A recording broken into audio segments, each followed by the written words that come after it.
I taught my bird to whistle like a referee. I can make a free throw when I'm down on one knee.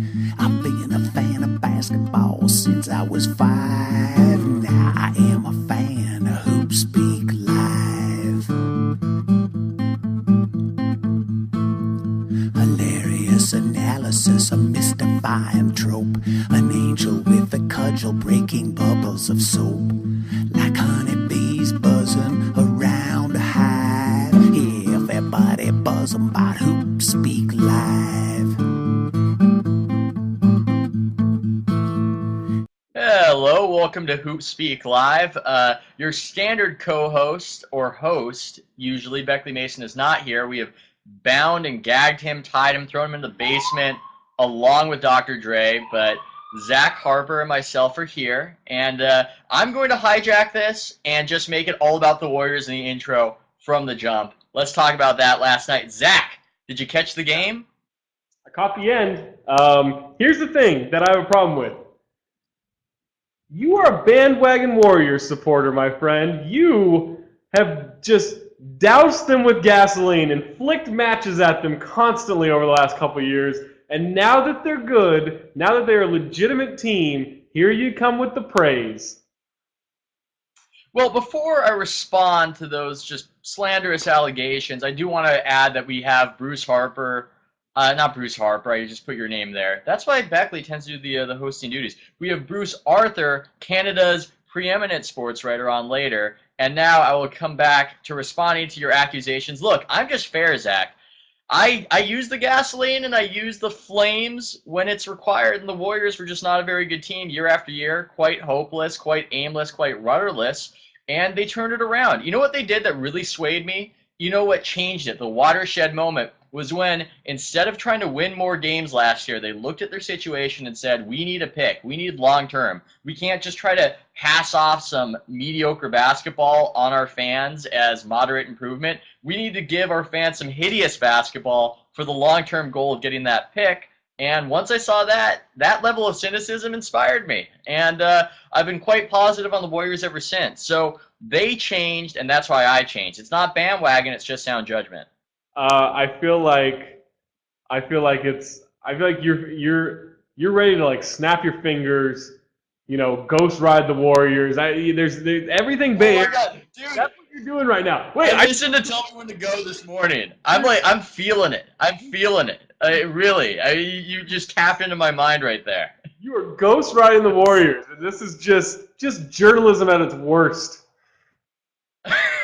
It is not objective. The only thing I can say objectively is that I'm deliriously excited about the Warriors right now and have no objectivity. And I am ghost riding my 1997 Ford station wagon out there. I'm doing donuts with it. I'm just feeling it. There are things happening with the Warriors that do remind me of the 2007 anarchy. For instance, I don't know if you caught it. I don't know if you heard about it, but last night, Jarrett Jack was interviewed after the game by Jim Barnett. And for whatever reason, Jarrett Jack let slip that he was talking about the game earlier with Floyd Money Mayweather, and Mayweather placed a significant bet on the Warriors and was connecting it to why they were playing hard. And I was just, the look on Jim Barnett's face was, no! It was complete horror at the fine that Jack is likely to incur. And it just reminded me of something that another Jack, Steven Jackson, might do in the old quote-unquote glory days. I feel like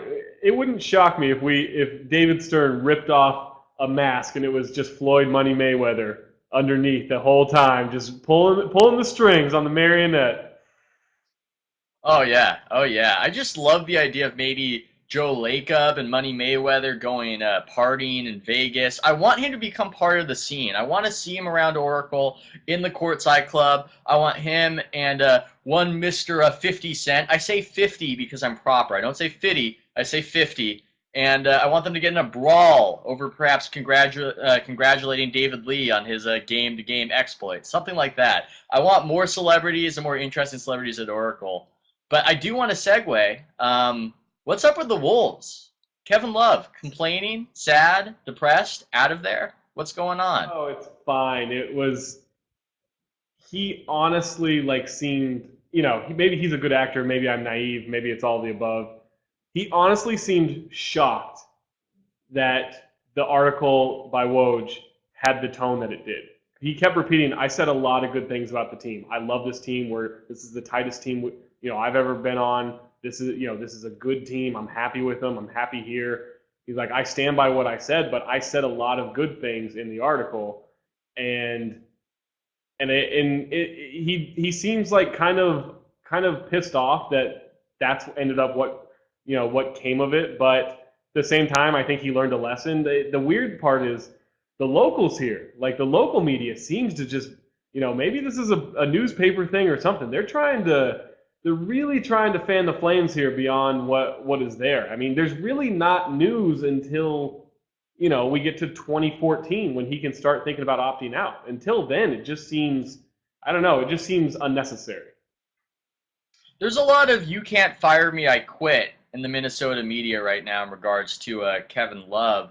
Can you give any expository on what the Woj article entailed? I'm sure some of the people have already read it, but I actually have not. I'll just cop to that. I've been in a Warriors delirium, just going hyphy and going dumb all over the place, and I missed it. So if you could perhaps provide a little synopsis of why Kevin Love was taken aback by the tone and what the tone exactly was. To paraphrase, it was a lot of what Kevin Love has said since he was denied the 5-year max extension by the Wolves in January and was given a 4-year with an opt-out after 3 years. And he, literally begged them for the 5-year extension. He wanted that stature. He wants to be in Minnesota. He wanted to have that commitment from them. They wouldn't do it. Everyone assumes it's to give the 5-year to Rubio to get him to stay. But Khan has told Britt Robson of Sports Illustrated that Rubio's not getting the 5-year either, which is very confusing. So, they're apparently not going to treat their stars any differently than the other, which just seems like a terrible decision to me, but whatever. And Love has been visibly upset, saying, "Look, all right, you didn't want to give me that. Well, I'm going to have to think about leaving if we're not a playoff team. If we're not a really good team, I don't trust my future here." And it's all valid stuff. The newest thing was, apparently there are people in the organization doubting how he broke his hand, saying that he lied about it. And that's gotten him that they don't think it was knuckle push-ups. And that was the new newsworthy part of this whole ordeal that he seemed pretty pissed off about. But at the same time, the team yesterday didn't really seem to care. They didn't seem affected by it. Love said, "I learned a lesson. I got to keep this stuff private. I should have gone to Khan and Taylor about this whole thing." And, now we move on. They won last night. He played terrible. They won. It's a pretty decent team. And he even acknowledged, we don't win this game last year. This team is really good. This team's really good. I love this team. I don't play this badly and have us win last year. And it's true. Yeah, and also I believe that Khan wouldn't lie to Britt Robeson. You can't lie to that guy. That guy is he exudes wisdom and integrity. Shame on him if he's playing any funny business there. Because that guy. I get to sit next to Britt every game, and it is unbelievably enjoyable. That guy's just fun to talk to. Yeah. I love that guy. You were tweeting out an article from the Star Tribune, and I read it, and I just find it funny. I feel like there's almost a disconnect in your town as far as their understanding of the superstar management relationship. They seem to think that Kevin Love's an employee in the traditional sense, and that's just not so in the NBA. Did you get any of that from the article? Yeah, and here's the problem I have is that, one, people think this is about money.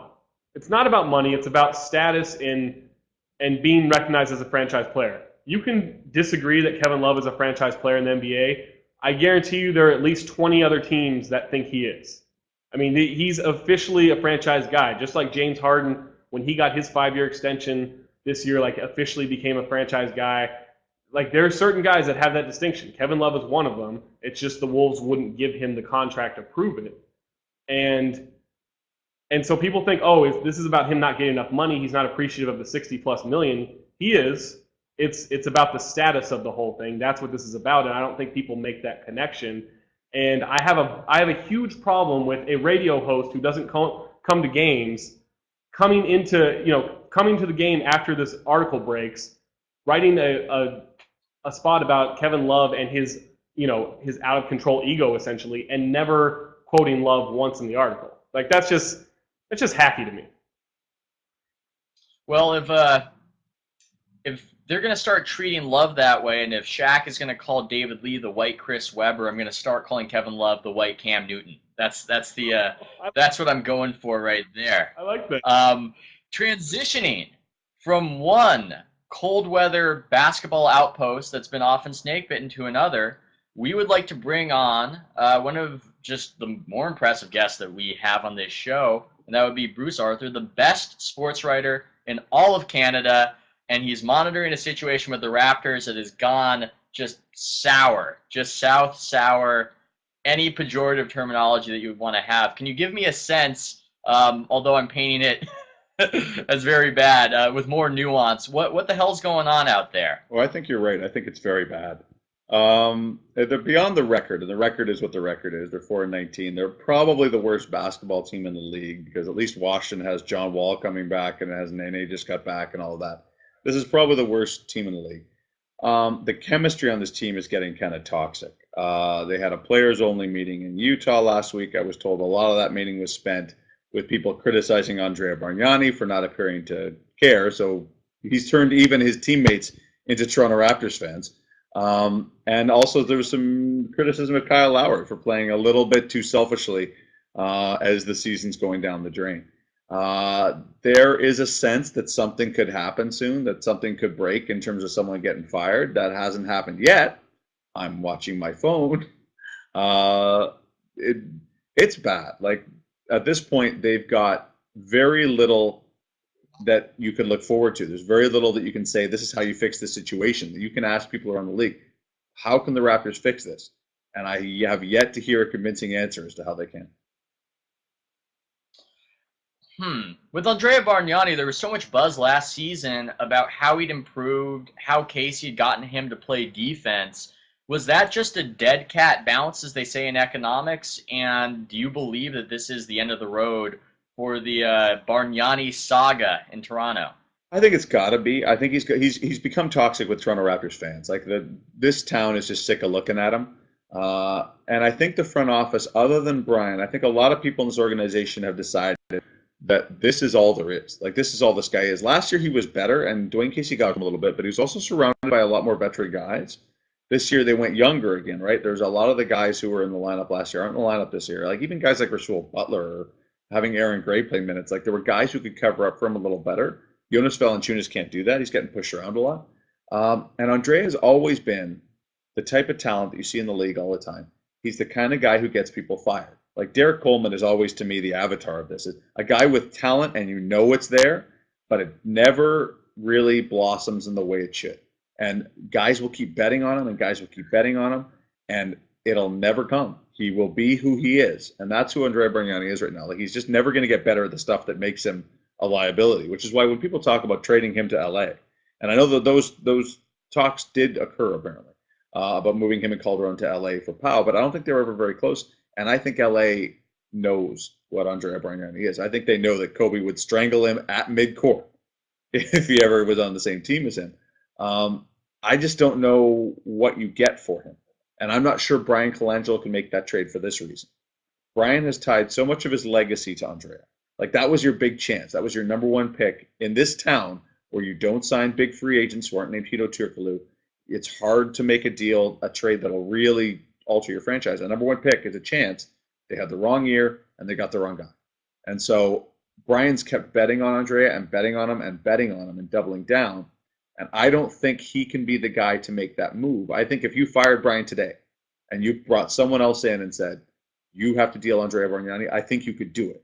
I just don't think Brian can be the guy to do it because I don't think he can get back what he thinks he needs to get back to get value for what he invested in Andrea.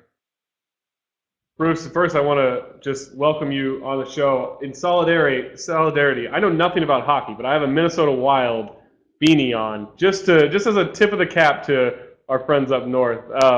Explain to me the Kyle Lowry situation. Why are people getting mad at him? He's been the best player on the team so far this year, correct? And he is. He's the best. He's the most talented guy they've had since Bosch. That's a really low bar. But he's a good player. The problem you get with Kyle, there's a few different problems. Kyle is a tough personality, and that's good and that's bad. But he's not the kind of guy who, when things start to go bad, tries to pull everyone else up. Do you know what I mean? Like, he's the kind of guy, when things start to go bad, his shoulders slump like everybody else. He starts to point fingers like everybody else. And he becomes just as much of an anchor as everybody else.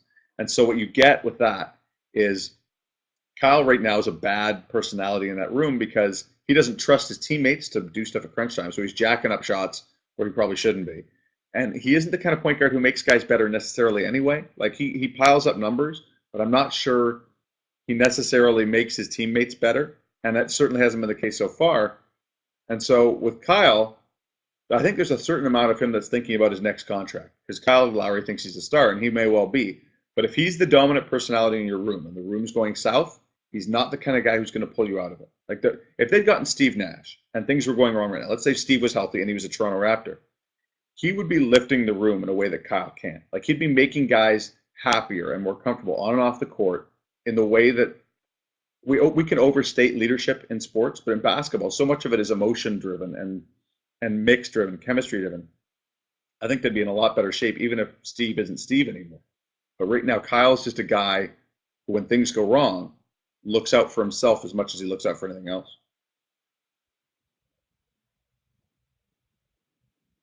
I want to follow on that. The Kyle Lowry situation was very surprising to me, but what was also surprising was a positive development that has gone under the radar in Raptor land, and that is Ed Davis. I suggested, just threw it out there, hypothetical, stupid trade machine BS, Ed Davis for Avery Bradley and Flotsam, whatever would make that work. And Celtic fans were aggrieved over that. But would you think that would be a decent trade? And what do you see as the ceiling for Davis going forward? Because he's one of the best rebounders in the league right now, and he's 23 years old. Yeah, I'm not sure what the ceiling is. I think the ceiling is probably that he could be a solid player. Like, he's a high-end rebounder.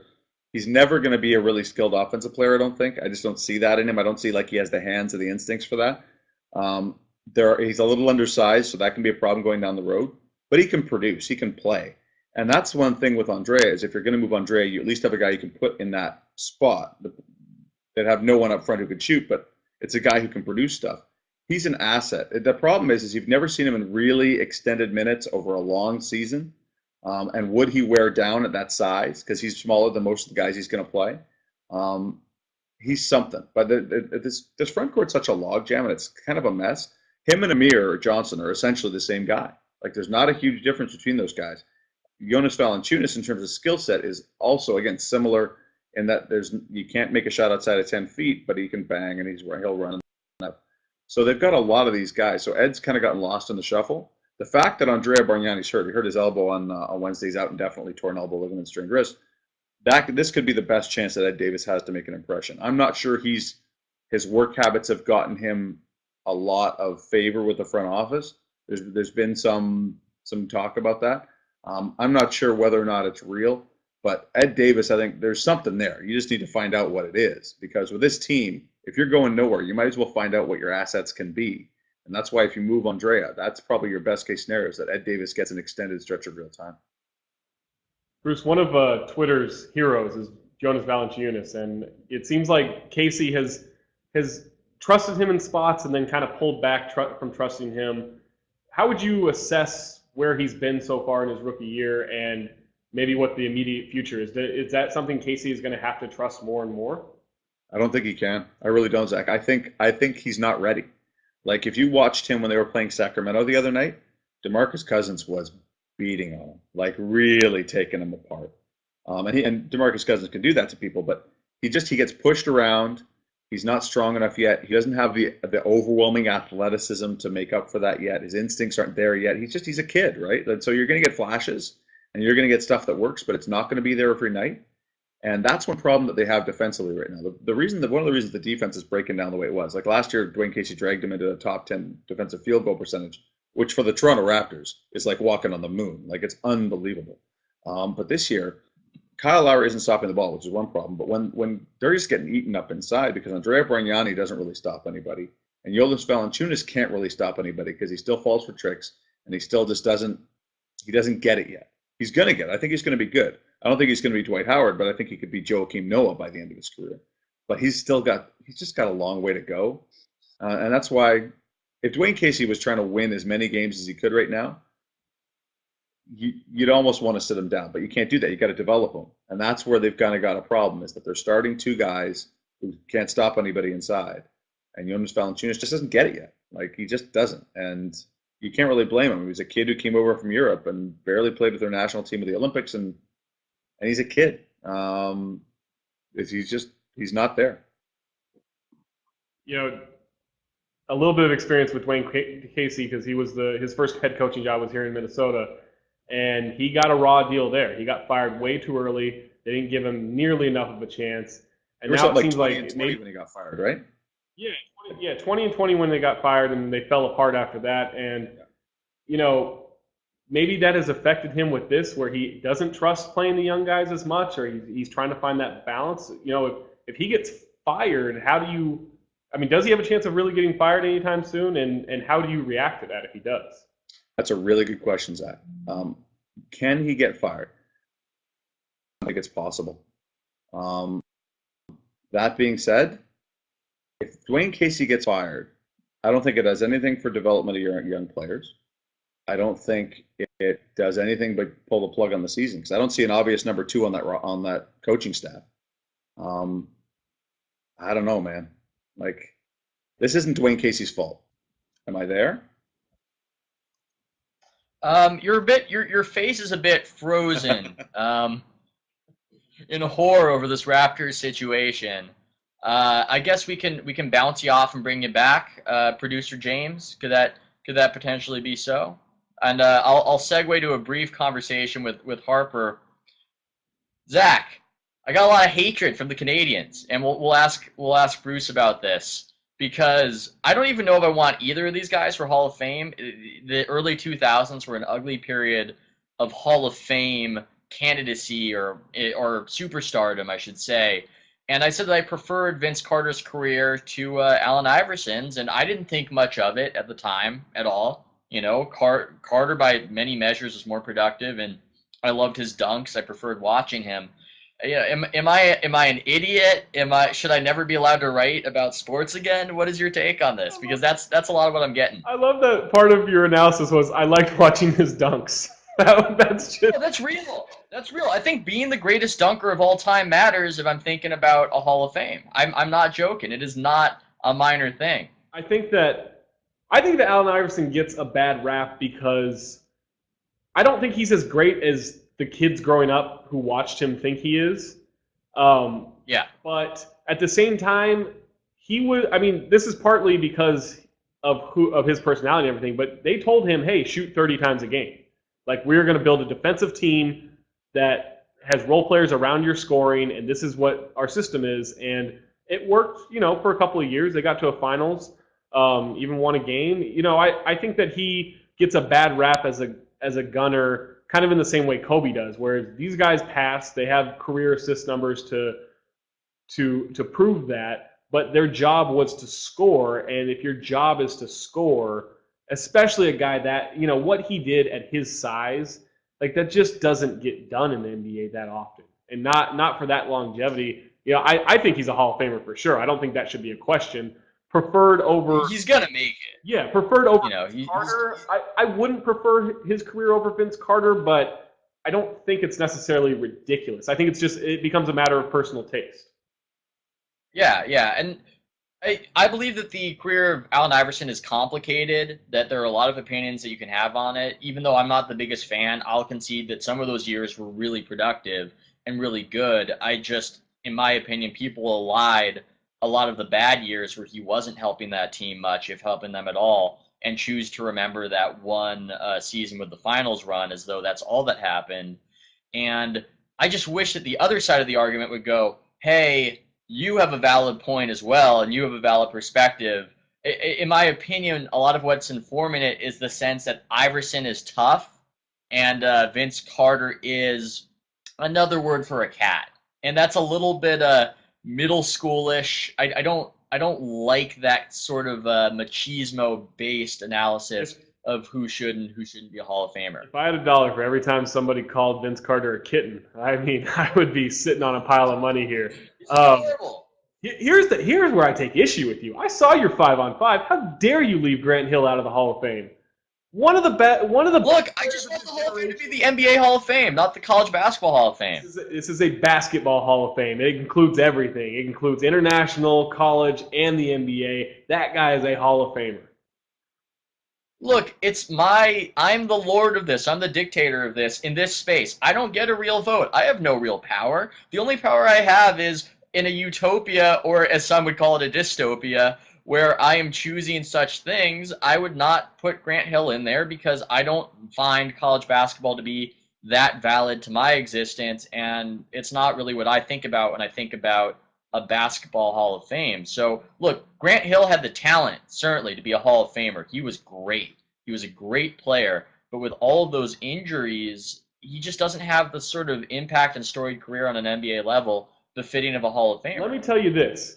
He suffered horrific ankle injuries. I myself am going through physical therapy for an ankle injury. I can sympathize with him and really feel the hatred that is coming from your analysis. You're so biased against people with ankle injuries. It's really sickening to me. I have ankle injuries too. Oh. This is ridiculous. I have lived with them. I have a window into Steph Curry's soul, I tells you, with my constant ankle injuries. Thank God Bruce is coming back to save us from our ankle arguments. Actually, I don't know if you before you say that, I have a tremendous history of ankle injuries. I actually had to have the Amari Stoudemire, the microfracture surgery on my ankle 2 years ago, just like the pros, because there was stuff in there that had been there since the 9th grade. I feel like this is the new carpal tunnel syndrome for writers and for bloggers. Perhaps there's something, and obviously I have no medical training. There's something in typing that just goes right to the ankle and debilitates that. It's proven. I'm convinced. I'm already on board with it. I don't know if you caught our little debate or discussion on this, but Allen Iverson's legacy versus Vince Carter. If you have to choose one guy for the Hall of Fame, I'm not sure I'm really comfortable with either. But I know that there's a unique relationship, as we'll put it, that happened in Canada with Carter. A lot of angry Raptor fans were yelling at me yesterday for preferring Carter's career. Why is it so vitriolic? Why is there such little forgiveness? Why isn't there that sense of he wanted to get out and he couldn't get out, and so this is what he did? Well, if you look at it rationally from Vince Carter's perspective, it made a lot of sense. Why would you want to stay here? Again, this franchise has been in existence 18 years. It's won one 5-game playoff series in its entire existence, and it was going south fast. They drafted Rafael Araujo over Andre Iguodala in the first round, 8/9. I don't blame him for leaving, but here's the reason that Toronto still hates him to this day, is because they loved him so much.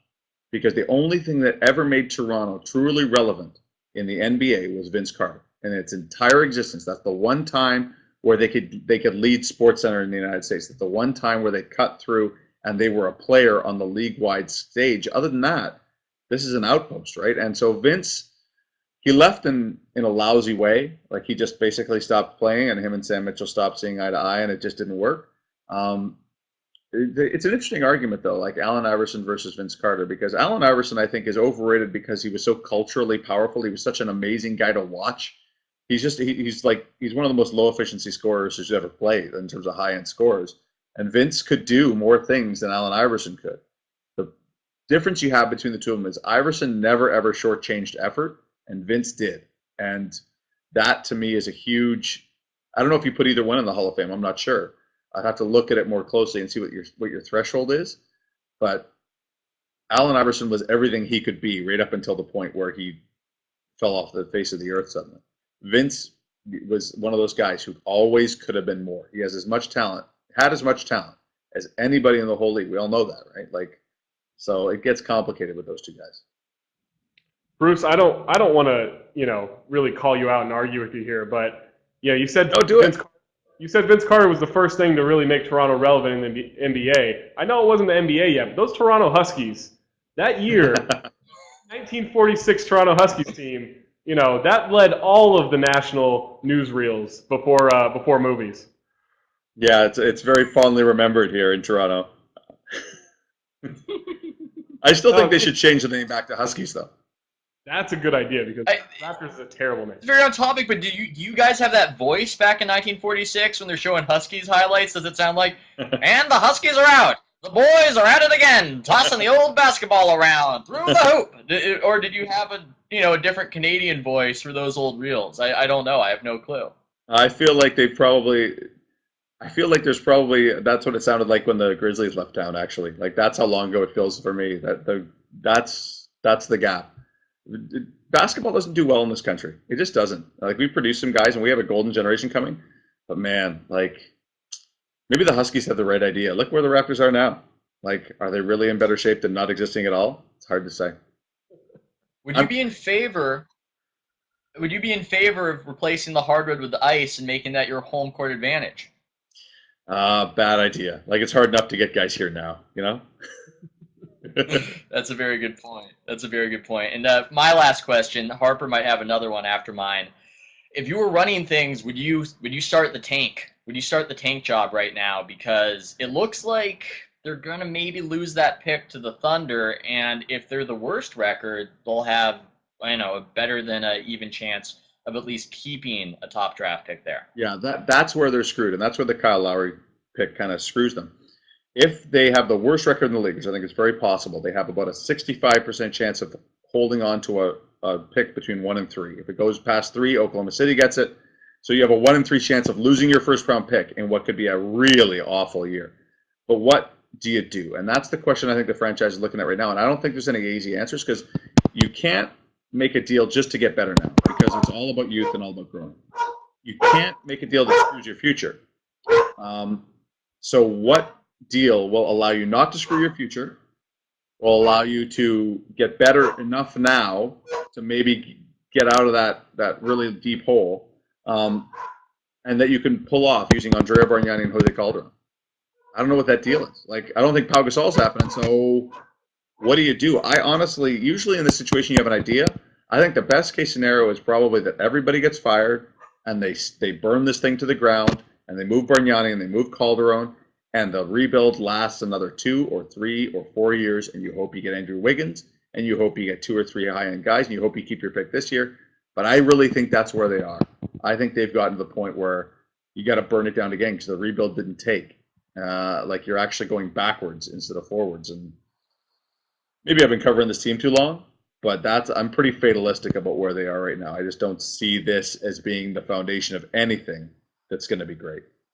Bruce, I just my last quick question for you. If you're 4-19, are you starting to tank or are you continuing to tank? Like you're really committing to tanking. That's the worst part, though, Zach. They're not trying to tank right now. Like they're doing their best, and this is where they are. But like if you start to tank now, the problem is they didn't tank hard enough last year. They didn't tank hard enough the year before. This year they've got a real special chance to tank. And here's the other thing, though. The last time they were 4-19 was in Sam Mitchell's first year. And he actually turned them around a little bit. And they wound up winning, I think, 27 games, which is, you start 4-19, that's pretty good. And they got lucky in the draft. And you know who they drafted that year? Andrea Bargnani. The circle is closing, is what this is. This is the guy. I think this is going to be the end of the Bargnani era. And they're going to, I think they got to dive right to the bottom, hope they hold on to a pick, and just start over. Well, apart from the melting and the polar ice caps, this is about the most inexorable, depressing thing happening in Canada. But we appreciate you coming on and discussing it with good humor, and I feel better informed about it. I hope the Raptors start doing better soon. Thanks for coming on, Bruce. We've gone long. It was fantastic, so I'm going to outro us. Great show. Thanks for coming on. Thanks for listening, and hit us with that theme song, James. I taught my bird to whistle like a referee. I can make a free throw when I'm down on one knee. I've been a fan of basketball since I was 5. Now I am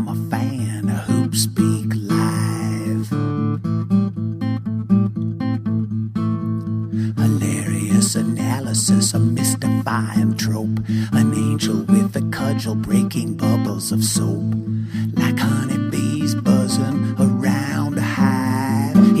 Everybody buzzing about HoopSpeak Live.